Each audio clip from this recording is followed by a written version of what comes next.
Cimr technology is a technology that I developed in order to kill germs, viruses, and bacteria, including mold and fungi. And how we developed Cimr was way back in 2004, 2005 at Corpus Christi Naval Air Station with the Corps of Engineers, the Navy, and the Army. And there was a gentleman called Butch Roseman. He was with the Corps of Engineers, and I explained to him the process of how we could actually turn ozone into a hydrogen peroxide. And then the Navy said, listen, Alton, according to our manuals, the Army, the Navy, and the Corps all had italicized, bold, and underlined, cannot use gaseous ozone.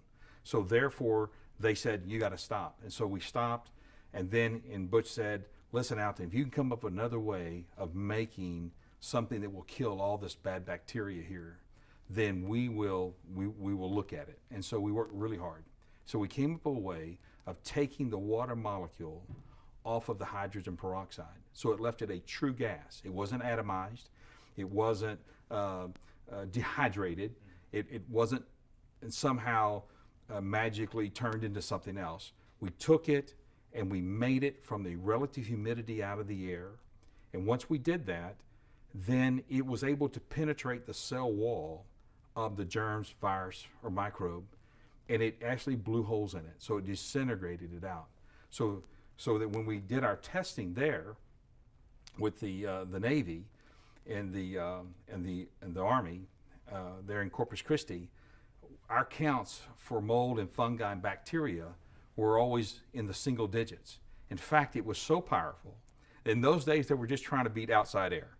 So they actually sent off an entire room, a 10 by 10 room, to the labs, the best labs in the United States, to see if they could find it through bulk sample, tape, air sampling, all different types of bacterial and cultural sampling, and they found nothing. And at that point, they said, oh, my gosh, you actually have something. And we didn't know what to call it at that time.